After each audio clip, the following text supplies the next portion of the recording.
Are you willing? That's what we're talking about today. Hey there, I'm Sharon Pope. I help women who are struggling in lonely and disconnected marriages get the confidence and clarity they need to either fix their marriage or be able to move forward without regret.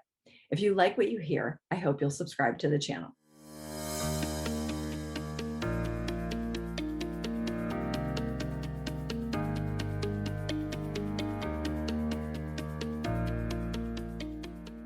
So today we're talking about your willingness or your partner's willingness inside of a marriage that feels like it's struggling. So I want to share with you the story of a client of mine where she needed some things to change inside of her marriage in order for her to remain in it and feel good about it. Now, of course, some of that meant that she was going to need to change. She was going to need to change her thinking and her perspectives and some of her actions. And anytime we're doing something new, that feels a bit uncomfortable.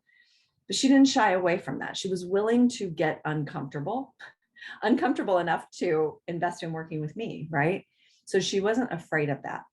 There were also, though, some things that needed to change in the relationship that her husband would be responsible for, that he really needed to change in order for her to feel good about the marriage. And one of those things was that she wanted to feel more of a connection to him. And she felt like one of the ways that they could do that is just by spending a little bit more time together and communicating about something other than the kids. And when she asked him a question, she wanted to receive more than just a grunt or a one-word answer coming back. And I don't think that that's too much to ask. Like, I know I challenge people in terms of what all the expectations they carry for their partner are, but answering me in a complete sentence, I don't actually think is too much to ask. So one of the things when you are struggling with this indecision of, can I make this work or can't I make this work?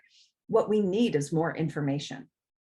So this particular client, in order to help her come to greater clarity, she needed more information. And one of the ways you can do that is by having much more direct conversations and asking more direct questions. So some of the things that she needed answers to are things like, are you willing to learn how to communicate? Are you willing to spend more time with me? Are you willing to learn what intimacy is? Because, by the way, it's not just sex. And how to cultivate that in our marriage. Are you willing to prioritize what I need and desire in this relationship? And are you willing to get a little bit uncomfortable, because none of this is going to feel comfortable? Now, if he says no to those questions, then my client does have an answer, doesn't she? Because she knows that the relationship can never evolve beyond what it is today. But if the answer is maybe or yes, I am willing, then she potentially has something new to work with, and they as a couple have something new to sort of sink their teeth into together. So this is the thing that I want you to realize, that when you're stuck in indecision, oftentimes what it means is that you need more information. And when you can start to ask much more pointed questions. So let me give you a distinction. For instance, are you willing to try?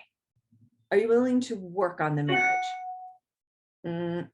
Not specific enough, not direct enough, right? Because if I said, what does it look like for you when you're working on your marriage? You're going to have a very specific answer. But if you ask me, what does it look like when you're working on your marriage? I'm going to have a different answer. So that's a very subjective answer. And there's no real tangible outcome. But when you say, are you willing to spend more time with me? Are you willing to spend 2 hours having a conversation with me once a week where we talk about the state of our relationship, or where we go and have fun or laugh a little or do something that we enjoy? Like, ask more pointed questions and you will get more direct answers. And those answers will help lead you to a decision of, can the relationship evolve to a new place, or is this all that it's ever going to be? And when you get that kind of information coming back to you, you are able to make a decision that you can feel at peace with. Now, real quick, she also had some questions to answer for herself, such as, am I willing to accept and receive the love when it's being offered to me? Am I willing to not carry the hurt and resentment from all the times that he did just answer me in grunts or one-word answers or pretend that he didn't want to spend time with me? Am I willing to offer love to him? Am I willing to have uncomfortable or difficult conversations? Those are some of the things that she had to ask herself, because if he says, yes, I'm willing, but she can't receive it, then it sort of falls flat on the floor. So sometimes a simple question like, are you willing, can lead you to big answers. All right. If you are trying to figure out if you can evolve your marriage to a new place and you're willing to see if it can evolve before you just throw in the towel, then maybe we should explore whether or not there's a fit for you and I to work together. And you can take that next step for yourself by just going to clarityformymarriage.com. If you like what you heard, I hope you'll subscribe to the channel. And if you'd like to be notified every time we post a new video, then at the end of this video in the upper left corner, there's a red icon that you can click. And every time we post, you'll get a notification. Take good care.